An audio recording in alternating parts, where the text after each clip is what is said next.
আসসালামু আলাইকুম সবাইকে, কেমন আছেন আপনারা সবাই? এনি টাইম স্কুল এন্ড কলেজের পক্ষ থেকে আমি ফাতেমা জান্নাত মাইশা সবাইকে জানাই আন্তরিক শুভেচ্ছা এবং অভিনন্দন। বন্ধুরা, এর আগের ভিডিওতে আমি কিন্তু চালান সম্পর্কে বলেছি, আজকে আমি বলবো ক্যাশ মেমো। তো চালান সম্পর্কে তোমরা যদি এখনো ভিডিওটি দেখে না আসো, অবশ্যই চালানের ভিডিওটি দেখে আসবে, কারণ ওই ভিডিওটার পর তোমাদের চালানে কোনো ধরনের সমস্যা হবে না আশা করি ইনশাআল্লাহ। তো দেখো, আজকে আমরা শিখবো ক্যাশ মেমো কিভাবে তৈরি করতে হয়। তার আগে আমাদের ক্যাশ মেমো সম্পর্কে গুরুত্বপূর্ণ তথ্য জানতে হবে, যেগুলো আমাদের এমসিকিউর জন্য মোস্ট ইম্পর্টেন্ট। চলো আমরা দেখে আসি। ফার্স্ট পয়েন্টে দেখো, নগদে পণ্য বিক্রয়ের জন্য ক্যাশ মেমো তৈরি করা হয়। চালান তৈরি করা হয় ধারে বিক্রয়ের জন্য, আর ক্যাশ মেমো আমরা সহজেই এটা মনে রাখতে পারবো, কারণ ক্যাশ মানে হচ্ছে নগদ, আর নগদে পণ্য বিক্রয় করা মানে ক্যাশ মেমো তৈরি করা। তাহলে দেখো, যেহেতু এটা বিক্রয় করা হচ্ছে, তাহলে এই ক্যাশ মেমোটা কে কাকে দিবে এটা আমরা সহজে আইডেন্টিফাই করতে পারছি। বিক্রেতা ক্রেতাকে দিবে। ঠিক আছে। 3 নাম্বার দেখো, এখানে কি কি উল্লেখ থাকে। এখানে উল্লেখ থাকে বিক্রিত পণ্যের ব্যয়, এখানে উল্লেখ থাকে ওই সেই পণ্যের পরিমাণ, সে পণ্য কত দরে বিক্রি করা হয়েছে, সেটার মোট মূল্য, নিট মূল্য, এবং সেটার কারবারি বার্তা। এরপরে দেখো, আমাদের এটা কিন্তু খুবই ইম্পর্টেন্ট একটা পয়েন্ট, আমি একটু মার্ক করে দিব, কিন্তু খুবই ইম্পর্টেন্ট একটা পয়েন্ট। সেটা হচ্ছে সাধারণত 3 কপি ক্যাশ মেমো তৈরি করা হয়। এটা কিন্তু প্রচুর বোর্ডে এমসিকিউ আসছে এই পয়েন্টটা থেকে। এরপর দেখো, মূল কপি কার কাছে থাকে? অবশ্যই ক্রেতার কাছে থাকবে, এবং যে কার্বন কপি সেগুলো থাকে বিক্রেতার কাছে। চলো, আমরা ক্যাশ মেমো সম্পর্কে তো জেনে ফেললাম, এখন আমরা ক্যাশ মেমো তৈরি করা শিখবো। তো চলো, এখন আমরা একটা ক্যাশ মেমো তৈরি করব। আমরা একদম পূর্ণাঙ্গ একটা ক্যাশ মেমো তৈরি করার চেষ্টা করব, যেখানে ঠিকানা সহ দেওয়া থাকে।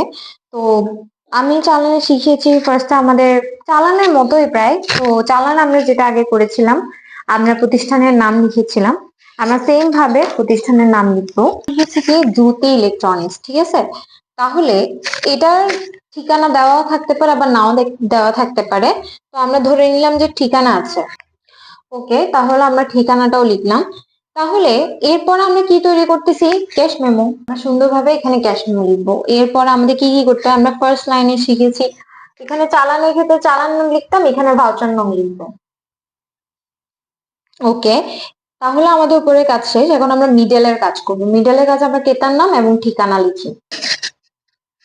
ওকে, আমাদের মিডল পার্টে আরেকটা জিনিস, সেটা হচ্ছে আমাদের কি করতে হবে, এখন ক্যাশ মেমোর বক্স তৈরি করতে হবে। ওকে, এখন আমরা বক্স বানিয়ে ফেলেছি। আমরা সেম ভাবে যেরকম চালানের বক্স তৈরি করেছি, এখানে ক্রমিক নাও,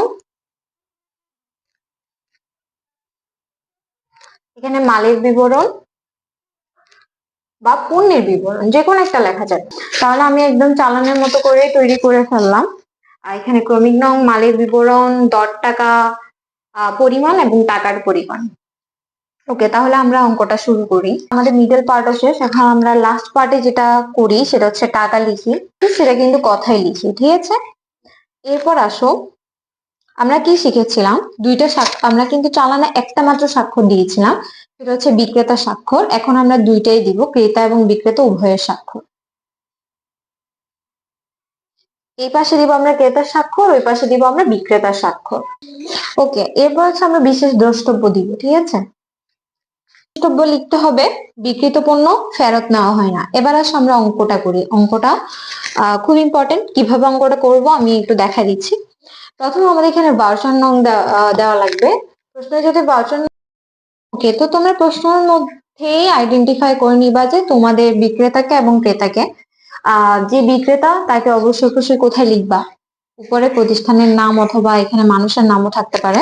ক্রেতার নাম তো অবশ্যই লেখা আছে, এখানে আমরা ক্রেতা খুঁজে আমরা ক্রেতার নাম ক্রেতাতে লিখে দিব, এবং তাদের পাশে যে ঠিকানাটা থাকবে সেই ঠিকানাটা লিখবো। ওকে, এখন হচ্ছে যে আমরা মিডল পার্টের অঙ্কটা করব। আমাদেরকে বলা হয়েছে যে, তোমরা প্রশ্নটা ভালো করে শুনো, যে বৈদ্যুতিক পাখা 5টি বৈদ্যুতিক পাখা 1000 টাকা দরে কি করা হলো, বিক্রয় করা হলো।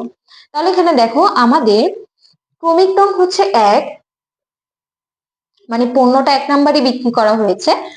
কি পণ্য? বৈদ্যুতিক পাখা। আমাদেরকে বলেছে বৈদ্যুতিক 5টি পাখা। কয়টি পাখা? 5টি পাখা। কত টাকা দরে? 1000 টাকা দরে। তার পরিমাণ কয়টা? 5টা। তাহলে এখন আমরা কি করব? গুণ করব। তাহলে 1000 এর সাথে 5 গুণ করলে কত আসে? 5000। ওকে, এরপরে দেখো আমাদেরকে দ্বিতীয় পণ্য যেটা বলেছে সেটা বলেছে বৈদ্যুতিক তার 10 টাকা দরে 100 গজ বিক্রি করা হলো। তাহলে 2 নাম্বার কি হবে? বৈদ্যুতিক তার, তারের পরিমাণটা 100 গজ করা হয়, মানে তুমি জাস্ট 100 লিখতে পারো, এবং এটা কত টাকা দরে? 10 টাকা দরে, 1000 টাকা। আসো এরপর আমরা কি করে দিব? যোগ করে দিব। ইন্টারেস্টিং ব্যাপার, এখন আমরা যে কারবারি বারটা ধরবো সেটা আসলে এই দুইটা যোগফলের উপর ধরবো, কারণ ওকে যে বার্তাটা দেওয়া হয়েছে সেটা এই দুইটা পণ্যের উপরেই দেওয়া হয়েছে। তাহলে আমরা কি লিখবো? ওকে, এখন 6000 টাকা 10% করো, 5400 টাকা। এখানে তোমরা জেড টেনে দিবা, ঠিক আছে? ওকে, এটা এই যে টাকাটা এটা আছে কিসে? অঙ্কে। এখন আমরা এটাকে কোথায় লিখবো? কথায় লিখবো। তাহলে এখন আমরা লিখে ফেলেছি এটা কথায়। তাহলে এই পর্যন্ত আমাদের ক্যাশ মেমো। আশা করি তোমরা সহজে এটা বুঝে যেতে পেরেছো। তো তোমাদের যদি ভিডিওটা ভালো লেগে থাকে অবশ্যই আমার চ্যানেলটিকে সাবস্ক্রাইব করে রাখবে। এরকম আরো গুরুত্বপূর্ণ বিষয় নিয়ে আমি কিন্তু হাজির হব এবং ধারাবাহিকভাবে তোমাদের ক্লাস চলতে থাকবে এসএসসি এবং এইচএসসি দুই গ্রুপের জন্যই।